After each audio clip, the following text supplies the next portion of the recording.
की। आइए फिर अनिल जी, जो आईपीओ पर आपकी राय लेनी है। पहले जो कल खुल गया था आर्किन केमिकल, इसकी बात कर लें। क्या राय बनती है सर इस पे? दीप, राय देने के पहले मैं ये बता दूं कि अच्छा क्या है और खराब क्या है। ओके। या पहले राय बता दूं जो आप बोले, बता पहले देता हूं। अच्छा बोला, बता अच्छा, देता अच्छी हूं। चीजें बता दूं। हाँ। पहली चीज तो है कि ये इंडस्ट्रियल सॉल्ट और अलग तरह के स्पेशलिटी केमिकल बनाने का कारोबार करती है कंपनी।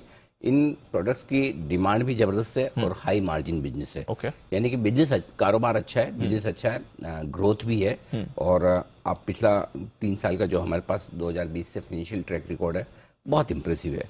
प्रॉफिटेबिलिटी के लिहाज से, रेवेन्यू ग्रोथ के लिहाज से, मार्जिन के लिहाज से बहुत मजबूत है। तो फाइनेंशियल ट्रैक रिकॉर्ड अच्छा है, प्रोडक्ट की डिमांड अच्छी है, तो ये दोनों चीजें अच्छी। तीसरा है वैल्यूएशन के लिहाज से, वैल्यूएशन रीजनेबल है, बहुत महंगे नहीं, बहुत सस्ते नहीं।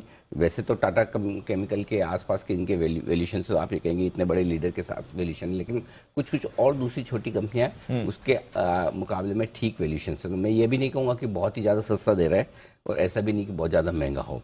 तो रीजनेबल वैल्यूएशन आप इसे कह सकते हैं। इसे आप पॉजिटिव में भी रख सकते हैं, नेगेटिव में भी रख सकते हैं, दोनों में। ये न्यूट्रल वाला पॉइंट है। नेगेटिव साइड पर क्या है, ऑलरेडी इनके पास इन्होंने डिबेंचर्स इशू किए हैं जिसमें 17% के आसपास का ब्याज दे रहे हैं। और क्यों दे रहे हैं इतने लंबे समय से, वो समझ में नहीं आता। क्योंकि जब आपके पास में ऑप्शन है बैंक से सस्ता कर्ज ले सकते हैं, तो इतना भारी भरकम ब्याज देना। और जो जिन्हें एनसीडी इशू किए हैं उन्हें इन्होंने शेयर भी इशू किए हैं, वही शेयर्स वापस बिकने के लिए भी आ रहे हैं ऑफर फॉर सेल में। तो थोड़ा सा मतलब वो कंफ्यूजन है कि अरेंजमेंट क्या है, वो समझ में नहीं आया। दूसरा ये कि चाइना पर डिपेंडेंस बहुत है, 40% रेवेन्यू चाइना से आता है। चाइना केमिकल इंपोर्ट एक्सपोर्ट ये सारे रेड अलर्ट्स हैं थोड़े से। कभी भी किसी भी कंपनी के, ये नहीं कि मतलब कोई बहुत कंपनी बंद हो जाएगी या कम ज्यादा हो जाएगी, लेकिन कभी भी पॉलिसीज किस तरह से चेंज होती है, वो अचानक से आप ये सोचोगे 2 साल में कंपनी ऐसा करेगी, पता चला 2 हफ्ते बाद कुछ ऐसा पॉलिसी आ गया कि आपकी कैलकुलेशन गलत होगी। तो वो रिस्क हमेशा रहती है। बिल्कुल। तीसरा ये कि कई सारे ऐसे इश्यूज हैं जिनके ऊपर मैनेजमेंट से सवाल हैं और जिस पर उनसे क्लैरिफिकेशन चाहिए। फॉर एग्जाम्पल हाई डेट वाले एनसीडीज, फॉर एग्जाम्पल जिन लोगों को एनसीडीज दिया उन्हीं को घुमा फिरा कर आपने वापस स्टॉक दिए, वही बेच भी रहे हैं। इसके अलावा भी बहुत सारी चीजें हैं चाइना का डिपेंडेंस को लेकर।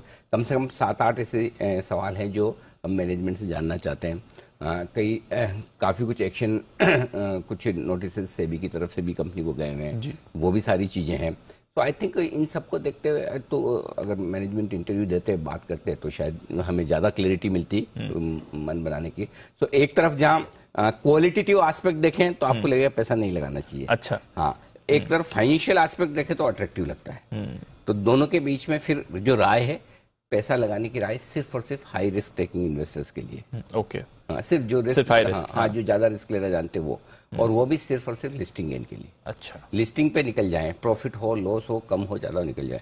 उसके बाद जब मैनेजमेंट बात करे, समझ में आए कि भाई मैनेजमेंट की क्वालिटी क्या है, प्लान्स क्या है, जो जो कंसर्न्स हैं लोगों के, उनको मैनेजमेंट किस तरह से जवाब देता है, तो उसके बेसिस पे आगे लॉन्ग टर्म का सोचेंगे। तब तक वैल्यूएशंस कंफर्ट के बेसिस पे और जो बिजनेस मॉडल है उसके बेसिस पे स्ट्रिक्टली प्रॉफिट बने लॉस बने लिस्टिंग पे बेच देना है। ओके। ये रहा हाई रिस्क और लिस्टिंग के लिए। हाँ। ठीक। और अगर आपको कई बार क्या होता है कि लोगों को लगता है पैसा बन जाता है या लिस्टिंग ऊपर हो जाती है, फिर लोगों को लगता है अरे आपने तो ऐसा बोला, मैं तो मिस कर गया। तो आप अपना कॉल खुद ले सकते हैं। राइट। सी, पैसा बनना, जैसे रिजल्ट अच्छा आना और स्टॉक नहीं चलना, या रिजल्ट खराब आने पे चल जाना, वो एक अलग चीज है। इसका मतलब ये नहीं स्टॉक चल गया, इसका मतलब नहीं खराब रिजल्ट अच्छा हो गया।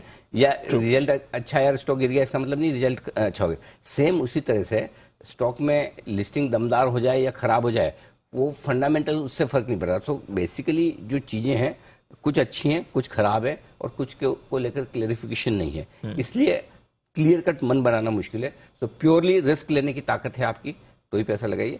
हो सकता है पैसा बने या हो सकता है ना बने, आप लिस्टिंग पर एग्जिट कर दीजिए। लिस्टिंग पर एग्जिट, ठीक है सर, क्लियर है। तो लिस्टिंग पर एग्जिट और हाई रिस्क, ये 2 वर्ड्स हैं। अगर आप इन दोनों के साथ तैयार हैं तो इस आईपीओ